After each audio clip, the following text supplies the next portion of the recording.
Topic है। सबसे पहले इसका definition, risk factor, causes, pathophysiology, clinical feature, investigation with clinical findings and treatment, सब लाइन वाइज एक के बाद एक देखेंगे। So chronic bronchitis, first definition. Chronic bronchitis is a common condition defined clinically as persistent cough with expectoration on most days for at least 3 months of the year for 2 or more consecutive year. So chronic bronchitis बहुत common condition है, बहुत देखने को मिलता है, clinically defined होता है। सो chronic bronchitis बहुत कॉमन कंडीशन है, बहुत देखने को मिलता है, क्लिनिकली डिफाइंड होता है। मीन्स पेशेंट क्लिनिक में आएगा, वो कंप्लेंट देगा कि उनको कफिंग की बहुत प्रॉब्लम है। सो इसको क्लिनिकली डिफाइंड होता है, नॉट थियोरेटिकली। और इसमें मोस्ट डेज के लिए पेशेंट को एटलीस्ट 3 महीने के लिए, साल में 3 महीने के लिए उनको कफिंग की प्रॉब्लम होएगी और लगातार 2 और मोर कॉन्जिक्यूटिव ईयर्स, हर लगातार 2 साल में उनको 3 महीने के लिए कफिंग की पेशेंट को प्रॉब्लम होगी। इसलिए इसको क्लिनिकली डिफाइंड करते हैं क्योंकि पेशेंट क्लिनिक में कफिंग की problem, persistent cough with sputum की प्रॉब्लम लेकर आएगा। नेक्स्ट है risk factor. The condition is more in the middle age male than females. So condition ज़्यादा मेल्स में देखने को मिलती है, मोस्टली मिडल एज में। और जब पेशेंट 60 to 65 ईयर्स के मेल्स हो जाते हैं तो बहुत most commonly 30% of the males में ये देखने को मिलता ही है। Approximately 20% of the adult male and 5% of the adult women have chronic bronchitis. So 20% males हैं एंड 5% वुमेन है। So ratio 3 times higher in males than females. Next है इटियोलॉजी। इटियोलॉजी में भी फर्स्ट है स्मोकिंग। सो स्मोकिंग इसका most common factor है। Heavy smokers have 4 to 10 times higher risk to develop the chronic bronchitis. जो heavy chain smokers होते हैं उनमें 4 से 10 टाइम, मतलब उस टाइम से ज़्यादा रिस्क होता है क्रॉनिक ब्रोंकाइटिस डेवलप करने का दैन नॉन स्मोकर्स। सो इसका मोस्ट कॉमन रिस्क कॉजेज है स्मोकिंग एंड रिस्क फैक्टर भी स्मोकिंग है। नेक्स्ट है एटमॉस्फेरिक पोल्यूशंस। कुछ पोल्यूशंस भी होते हैं, पोल्यूटेंट्स होते हैं जो क्रॉनिक ब्रोंकाइटिस कॉज करते हैं, डेवलप करते हैं। वो पोल्यूटेंट्स है sulphur dioxide, nitrogen dioxide, particular dust and toxic fumes. ये सब पोल्यूटेंट्स डेवलप करते हैं क्रॉनिक ब्रोंकाइटिस। नेक्स्ट है ऑक्यूपेशन। मीन्स कुछ ऐसा जिनका जॉब या बिजनेस है, जिस ऑक्यूपेशन में उनका काम है, उनकी वजह से भी चांस होता है कि क्रॉनिक ब्रोंकाइटिस डेवलप हो। Occupation such as a cotton miles, plastic factories and such workers have higher risk. जो वर्कर्स प्लास्टिक की फैक्ट्रीज में काम करते हैं, कॉटन की मिल्स में काम करते हैं, उनमें हायर चांसेस होते हैं कि वो क्रॉनिक ब्रोंकाइटिस को डेवलप करें। सो ये भी एक रिस्क फैक्टर है।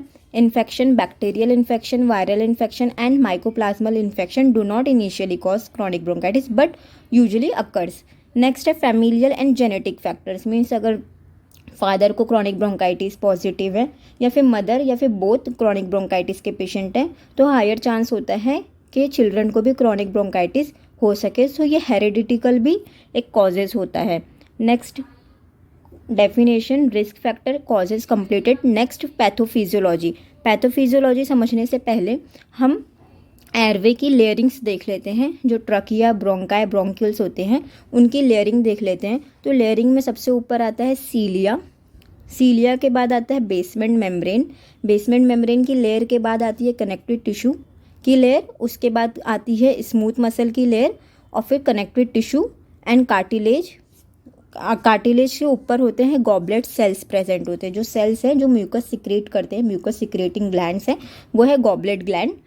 ये हो गई लेयरिंग ऑफ ब्रोंकाई या फिर ट्रकिया या फिर एयर पैसेजेस की लेयरिंग है। सो फर्स्ट सीलिया को ए कह दिया गया है और फिर बेसमेंट मेम्ब्रेन बी हो गया है एंड कनेक्टिव टिश्यू और जो सेल्स है mucus secreting cells, goblet cells, वो सी हो गया and last cartilage is D. ये सब लेयरिंग काम आएगी आगे इन्वेस्टिगेशन के पार्ट में। सो जस्ट इसको याद रखना है, layers of the bronchi. Next है पैथोफिजियोलॉजी में रिस्क फैक्टर जैसे स्मोकिंग हो गई, पोल्यूटेंट्स हो गया। पोल्यूटेंट्स में mainly sulphur dioxide, nitrogen dioxide. Occupation में जैसे फैक्ट्रीज में कोई वर्कर काम कर रहा है या फिर हेरिडिटरी जेनेटिक मिला है, उस ये सब रिस्क फैक्टर की वजह से क्रॉनिक इरिटेशन होगा। क्रॉनिक इरिटेशन किस में होगा? एयर पैसेज में। एयर पैसेज मेनली ये लार्ज एयरवे की डिजीज़ है। जस्ट लाइक ये ट्रकिया हो गया, then primary bronchi, then secondary bronchi. So ये मेनली लार्ज एयरवे की डिजीज़ है, not small airways like bronchioles and में एल्वेलाई, ये उधर की डिजीज़ नहीं है, ये मेनली लार्ज एयरवे की डिजीज़ है। तो ये एक इंपॉर्टेंट पॉइंट है।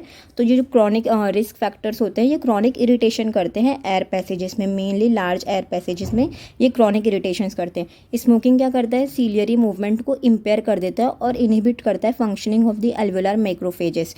जो ये सीलिया है इनके मूवमेंट को स्मोकिंग करने से इनकी मूवमेंट इम्पेयर हो जाती है, और जो मैक्रोफेज होते हैं, जो डिफेंस मैकेनिज्म के लिए मैक्रोफेज सेल होती है, उनके फंक्शन को इनहिबिट कर देता है स्मोकिंग। नेक्स्ट इसकी पैथोफिजियोलॉजी बहुत इजी है, बहुत इजी कंसेप्ट है। तो ये क्रॉनिक इरिटेशन के बाद जो एयर पैसेजेस में क्रॉनिक इरिटेशन होता है, उसके बाद hypertrophy and hyperplasia of the goblet cells हो जाता है, mucus gland of the large airway. तो क्रॉनिक इरिटेशन के बाद हाइपरट्रॉफी मीन्स साइज बढ़ जाती है, एंड हाइपरप्लेजिया मीन्स नंबरिंग भी बढ़ जाती है। बोथ हाइपरट्रॉफी भी हो रहा है और हाइपरप्लेजिया मीन्स साइज और नंबरिंग दोनों बढ़ रही है। किसका, गॉबलेट सेल्स का। Goblet cells mucus secreting gland है।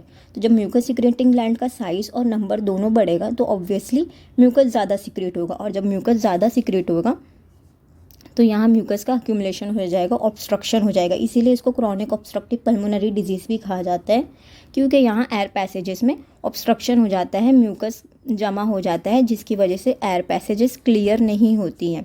नेक्स्ट है डिसअपेरेंस ऑफ सीलिया।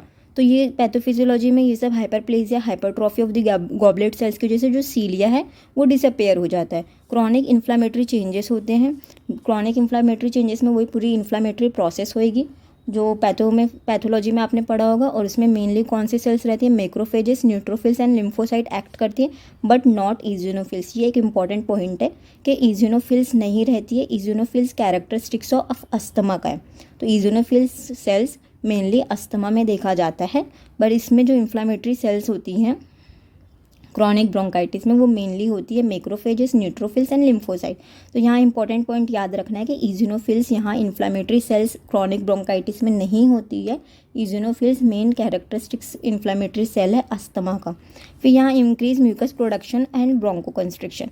तो यहाँ हाइपरट्रॉफी, हाइपरप्लेजिया और सीलिया के डिसअपेरेंस की वजह से म्यूकस का प्रोडक्शन ज़्यादा हो जाता है। जब एयर पैसेजेस में म्यूकस का प्रोडक्शन ज़्यादा हो जाएगा तो यहाँ ब्रोंक्यूल्स में कंस्ट्रिक्शन हो जाएगी। मीन्स जब ये एयर पैसेजेस इतना है तो ये और कंस्ट्रिक्ट होके कम हो जाएगा। Mucus accumulates upward in the lumen. तो म्यूकस और अपवर्ड जाता है ल्यूमन में और प्रोड्यूस करता है स्पूटम के प्रोडक्शन को। पैथोफिजियोलॉजी बहुत इजी थी। नेक्स्ट है क्लिनिकल फीचर्स। क्लिनिकल फीचर्स में फर्स्ट है blue bloaters. Due to the air trapping the gaseous exchange between the alveoli and blood capillaries is hampered which leads to the increased carbon dioxide in the blood and causes the hypercapnia, that is increased carbon dioxide in the blood which leads to the cyanosis. So ये air passages हैं, यहाँ mucus का production ज़्यादा होने की वजह से mucus भर गया है और एयर पैसेजेस को ऑब्स्ट्रक्ट कर दिया है। तो ऑब्स्ट्रक्ट करने की वजह से गैसियस एक्सचेंज नहीं हो पाएगा। गैसियस एक्सचेंज कहाँ नहीं जाएगा, अल्वेओलाई एंड ब्लड कैपिलरीज के लेवल पर। ये हो गया अल्वेओलाई, यहाँ हो गई ब्लड कैपिलरीज। इन दोनों लेवल पे ऑक्सीजन और कार्बन डाइऑक्साइड का चेंज नहीं हो पाएगा। जब ऑक्सीजन कार्बन डाइऑक्साइड का चेंज नहीं हो पाएगा तो कार्बन डाइऑक्साइड का लेवल ब्लड में बढ़ जाएगा, उसे कहते हैं हाइपरकैप्निया। और हाइपरकैप्निया की वजह से cyanosis means blowing of skin हो जाएगी, इसलिए इसका कॉमन नाम है ब्लू ब्लेटर्स। तो फर्स्ट क्लिनिकल फीचर्स है ब्लू ब्लेटर। ये क्लियर हो गया कि ऑब्स्ट्रक्शन हो गया म्यूकस का, जिसकी वजह से कैपिलरी और अल्वेओलाई के लेवल पे ऑक्सीजन और कार्बन डाइऑक्साइड का एक्सचेंज नहीं हो रहा है, उसकी वजह से ब्लड में कार्बन डाइऑक्साइड का लेवल बढ़ गया है, दैट इज़ हाइपरकैप्निया। और इसकी वजह से साइनोसिस की वजह से पेशेंट में ब्लू ब्लोटर्स देखने मिलता है। नेक्स्ट है डिस्निया, पेशेंट को सांस लेने में डिफ़िकल्टी हो रही है। नेक्स्ट है परसिस्टेंट कफ, ये एक इंपॉर्टेंट क्लिनिकल फीचर्स है। Persistent cough with the copious expectoration of the long duration initially beginning in the heavy smoker with in morning catarrh और throat clearing which worsen in the winter. So patient को बहुत ज़्यादा coughing की problem होगी, बहुत ज़्यादा sputum निकलेगा, और मेनली जो हैवी स्मोकर्स होते हैं, जो स्मोकिंग करते हैं, वो पेशेंट में तो और ज़्यादा कफिंग की प्रॉब्लम होगी। मॉर्निंग में उनको थ्रोट क्लियरिंग, मतलब उनकी कंप्लेंट आएगी कि मॉर्निंग में हम बलगम नहीं निकलता है, और मोस्टली कंडीशन जो कफिंग की होती है वो ठंडी में बढ़ जाती है। फिर नेक्स्ट है recurrent respiratory infections are common. जो रेस्पायरेटरी इन्फेक्शंस हैं, पेशेंट कंप्लेन देगा कि उनको बहुत ज़्यादा रेस्पायरेटरी इन्फेक्शन होते हैं। क्लिनिकल फीचर्स के बाद है इन्वेस्टिगेशन। इन्वेस्टिगेशन में फर्स्ट करवाएंगे स्पायरोमेट्री, नेक्स्ट है चेस्ट एक्सरे एंड थर्ड है हिस्टोलॉजिकल स्टडी। स्पायरोमेट्री एक तरह का इंस्ट्रूमेंट होता है, इसमें ऐसे कलरफुल बॉल्स होती हैं और इधर ट्यूब होती है। पेशेंट को यहाँ से फूकने के लिए कहा जाता है और इसमें देखते हैं कि लंग्स की कितनी अच्छी कैपेसिटी है कि वो एक्ट कर रहा है कि नहीं। ये एक तरह का इंस्ट्रूमेंट होता है। चेस्ट एक्सरे किया जाता है और हिस्टोलॉजिकल हिस्ट्री की जाती है। तो फाइंडिंग्स में क्या मिलेगा? चेस्ट एक्सरे में ट्यूबुलर हार्ट मिलेगा, शोज द एनलार्ज हार्ट। सो ये चेस्ट एक्सरे है और इसमें ये दोनों लंग्स हैं। लंग्स में जो हार्ट का शेप है वो ट्यूब टाइप छोटा जैसा दिखेगा, मतलब ट्यूबुलर में थोड़ा एनलार्ज टाइप दिखेगा। फ्लैट डायफ्राम दिखेगा। ये जो डोम ऑफ डायफ्राम है ये फ्लैट दिखेंगे चेस्ट एक्सरे में। वैसे तो ये ऐसा दिखना चाहिए कटोरी के शेप का, लेकिन चेस्ट एक्सरे में अगर पेशेंट क्रॉनिक ब्रोंकाइटिस का है तो दोनों डोम ऑफ डायफ्राम फ्लैट दिखेंगे, ऐसे नहीं दिखेंगे। नेक्स्ट है hyper inflation. Hyper inflation means air की ट्रैपिंग हो गई है। जस्ट ये एयर पैसेजेस है, यहाँ म्यूकस का एक्यूमुलेशन हो गया है तो एयर बाहर एक्सेल नहीं हो पा रही है। क्रॉनिक ऑब्स्ट्रक्टिव पल्मोनरी डिजीज़ वो डिजीज़ होती है जिसमें पेशेंट को डिफ़िकल्टी इन एक्सेल होता है, पेशेंट एयर को बाहर नहीं कर पाता है। तो जब एयर बाहर नहीं जाएगी तो एयर अंदर पूरी ट्रैप हो जाएगी। एक्सेल करने में पेशेंट को प्रॉब्लम है तो पूरी एयर अंदर जमा हो जाएगी, अकोमोडेट हो जाएगी, तो एयर अंदर ट्रैप हो जाएगी, जिसकी वजह से हाइपर इन्फ्लेशन होगा और ज़्यादा एरिया डार्क दिखेगा। मीन्स चेस्ट एक्सरे में एरिया ऑफ द ल्यूसेंसी इंक्रीज हो जाएगी। ल्यूसेंसी मीन्स जो चेस्ट एक्सरे में दो कलर दिखते हैं, एक वाइट एरिया दिखता है और एक ब्लैक एरिया दिखता है। तो जो ब्लैक एरिया होता है चेस्ट एक्सरे में उसको बोलते हैं एरिया ऑफ ल्यूसेंसी। तो एरिया ऑफ ल्यूसेंसी क्यों देखने को मिलता है? क्योंकि एयर अंदर ज़्यादा जमा हो गया, अकोमोडेट हो गया, एयर की ट्रैपिंग हो गई है, तो इसलिए चेस्ट एक्सरे में एरिया ऑफ ल्यूसेंसी ज़्यादा हो जाएगी। ये तीन चीज़ याद रखना है चेस्ट एक्सरे में कि जो डोम ऑफ डायफ्राम है वो फ्लैट हो जाएंगे एंड लार्ज ट्यूबुलर हार्ट देखने मिलेगा। और नेक्स्ट है एरिया ऑफ ल्यूसेंसी चेस्ट एक्सरे में मीन्स डार्कनिंग है, हाइपर इन्फ्लेशन इंक्रीज हो जाएगा। नेक्स्ट है हिस्टोलॉजिकल हिस्ट्री में रीड इंडेक्स किया जाता है। रीड इंडेक्स क्या होता है? Ratio between the thickness of सब म्यूकोसल एंड म्यूकस ग्लैंड। तो रीड इंडेक्स क्या है? Thickness of the gland layer and thickness of the wall epithelial cartilage. तो जैसे यहाँ देखे थे डायग्राम में, तो ये thickness of gland layer, gland कौन सी? Goblet cells. ये जो गोल गोल है ये ग्लैंड लेयर है, इसकी थिकनेस और एपिथेलियल लेयर की थिकनेस। तो ये हो गया BC, ग्लैंड लेयर BC हो गया, और AD हो गया कार्टिलेज लेयर, ये हो गया लास्ट वाला कार्टिलेज। तो इसी का रेशियो को बोलते हैं रीड इंडेक्स। रीड इंडेक्स क्या है? ग्लैंड लेयर मीन्स B और C का रेशियो, जहाँ गॉबलेट सेल्स ग्लैंड प्रेजेंट है वो, और नेक्स्ट है कार्टिलेज लेयर। रेशियो में कार्टिलेज लेयर है तो लास्ट वाला cartilage layer A and D। तो रीड इंडेक्स है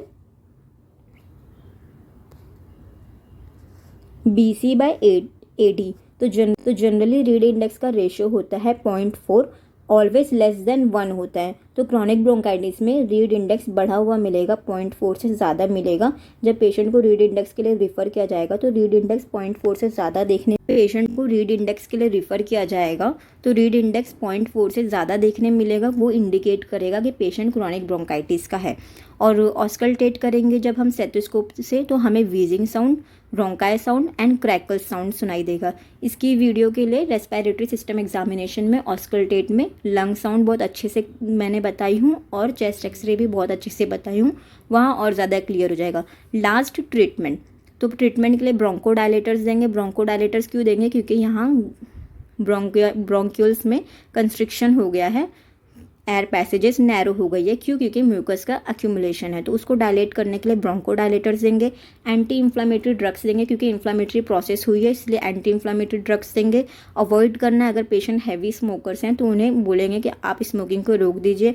ऑक्सीजन थेरेपी इसलिए देंगे क्योंकि पैथोफिजियोलॉजी में देखे थे कि हाइपर ब्लू ब्लोटर्स में हाइपर कैपनिया हुआ था, कार्बन डाइऑक्साइड का लेवल बढ़ गया था, तो इसलिए ऑक्सीजन की थेरेपी देंगे। नेबुलाइजर, कफिंग के लिए नेबुलाइजर देंगे कि कफ ज़्यादा बाहर आ सके। बीटा एगोनिस्ट देंगे एंड स्टेरॉइड देंगे।